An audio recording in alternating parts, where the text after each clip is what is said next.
2026 বিশ্বকাপে যে গ্রুপে গ্রুপ চ্যাম্পিয়ন হওয়ার দৌড়ে বেশ সুবিধাজনক অবস্থানে রয়েছে আর্জেন্টিনা।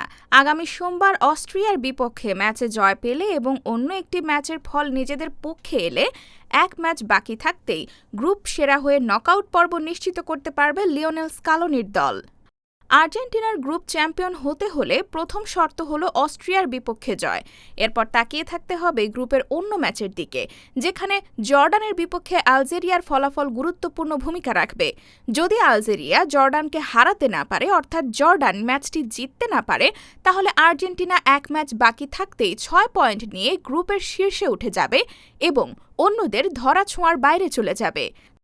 তাত্ত্বিকভাবে অস্ট্রিয়ারও এখনও সুযোগ রয়েছে, কারণ তারা প্রথম ম্যাচে জর্ডানকে 3-1 ব্যবধানে হারিয়েছে। অন্যদিকে আলজেরিয়াও যদি জর্ডানের বিপক্ষে জয় পায়, তাহলে শেষ ম্যাচে আর্জেন্টিনার সমান পয়েন্টে পৌঁছানোর সম্ভাবনা তৈরি হবে।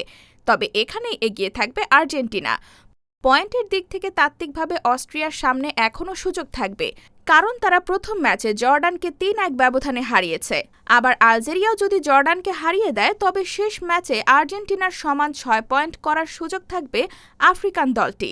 কিন্তু অলিম্পিক আদলের নতুন টাই ব্রেকার বা সমতা ভাঙার নিয়মটি এবার আর্জেন্টিনাকে সমীকরণের দিক থেকে সবচেয়ে বড় সুবিধা দেবে। নতুন নিয়ম অনুযায়ী দুটি দলের পয়েন্ট সমান হলে এখন আর প্রথমে গোল ব্যবধান বিবেচনা করা হয় না, বরং দেখা হয় দল দুটির নিজেদের মধ্যকার ম্যাচের ফলাফল বা হেড টু হেড। তাই আর্জেন্টিনা যদি অস্ট্রিয়াকে হারিয়ে দেয়, তবে শেষ ম্যাচে জর্ডানের কাছে তারা অবিশ্বাস্যভাবে হেরে গেলেও অস্ট্রিয়ার চেয়ে হেড টু হেডে এগিয়ে থাকার কারণে গ্রুপ সেরা হবে। কারণ আর্জেন্টিনা যদি অস্ট্রিয়াকে হারিয়ে দেয়, তাহলে শেষ ম্যাচে জর্ডানের কাছে হেরে গেলেও অস্ট্রিয়ার চেয়ে মুখোমুখি লড়াইয়ে এগিয়ে থাকবে তারা।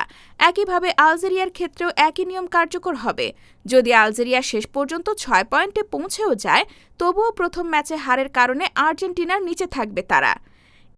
এরপরের ধাপে সমতা ভাঙার নিয়মে আসে গোল ব্যবধান, বেশি গোল করা, ফেয়ার প্লে পয়েন্ট এবং সবশেষে ফিফা র্যাঙ্কিং। তবে আর্জেন্টিনা এখন পর্যন্ত যেভাবে এগোচ্ছে, তাতে গ্রুপ চ্যাম্পিয়ন হওয়ার পথে তারা অনেকটাই এগিয়ে।